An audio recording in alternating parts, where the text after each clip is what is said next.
Is that a feel fat like joke? I feel like the Indianapolis Motor Speedway in general has lost its identity on the NASCAR schedule.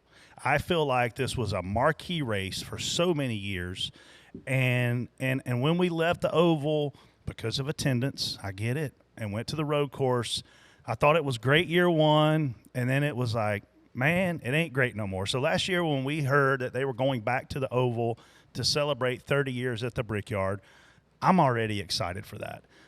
Listen, Nutrient Ag Solutions is sponsoring AJ Allmendinger this weekend. I hope he goes in, wins the race, locks himself in the playoff. But and I've won there with AJ Allmendinger, by the way, spotting with him at the road course back in the day, a couple of years ago.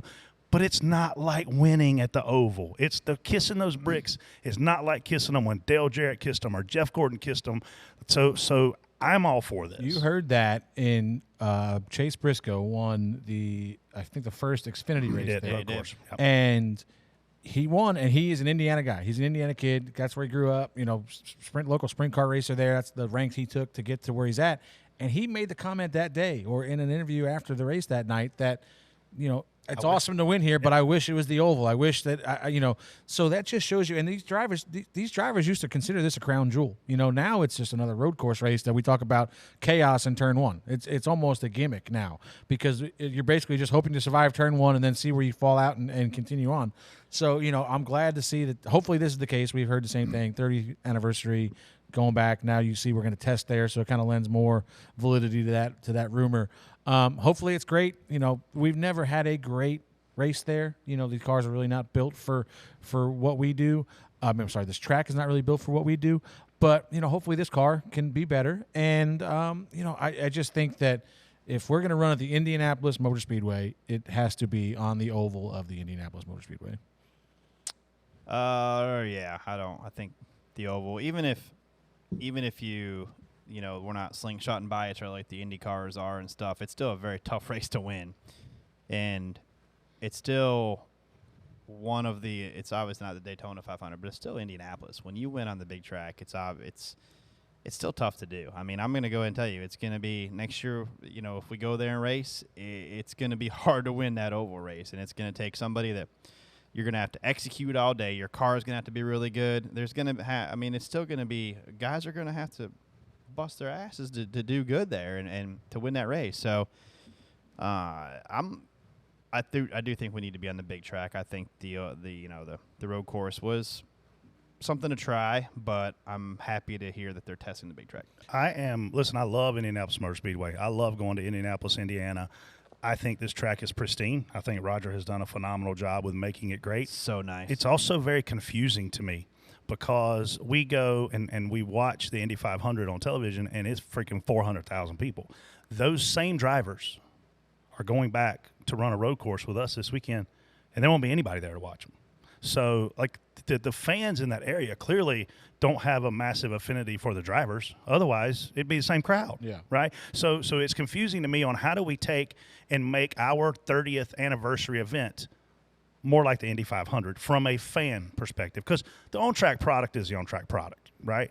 But when you look at it as, all right, these drivers, it'd be like Luke Combs sells out Bank of America Stadium, and the next month he comes back and there's 400 people there. Yeah. That's not, I mean, I know it's not apples to apples, but like when I'm sitting here looking at this from a marketing promoter perspective, I'm like, what are we missing? Because we know we can sell the tickets. We got to do it. Yeah. And moving to more recent history here, or future, this race this weekend, I'm looking forward to it just for the fact of the names that are going to be in this race that are from the outside of our little NASCAR realm. I mean, SVG's coming back. Kamui Kobayashi is going to be in a third 2311 car. Jensen Button, I think, is coming back for Rick Ware.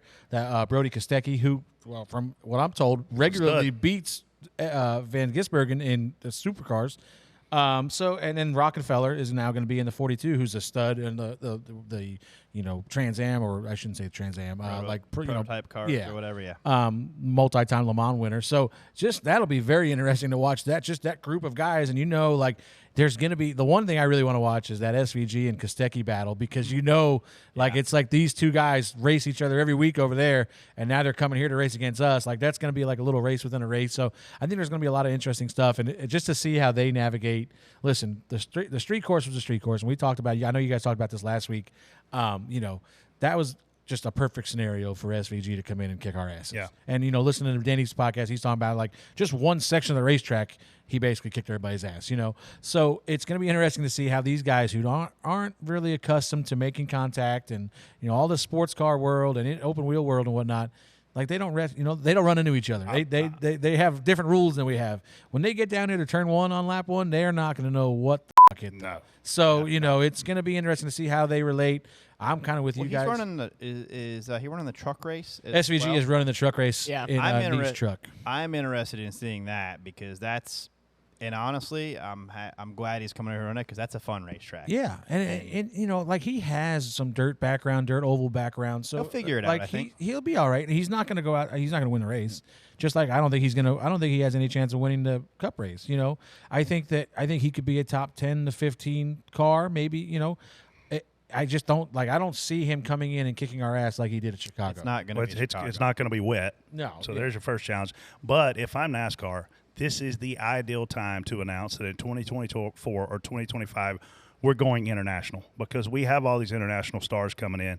Freaking go to Australia and race. Go somewhere and run a race other than America. Sign me up for that. Hey, that's a 10-hour flight to Hawaii, then a 10-hour flight to Australia at least. Yeah, we got to go for 3 weeks.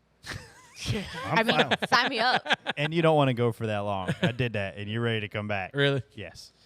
All right, we'll just go for 2 weeks. That's fine. We'll just stop in Hawaii for a week. Our international pill has never been higher than it is right now. Let's run one oval and one road course over there.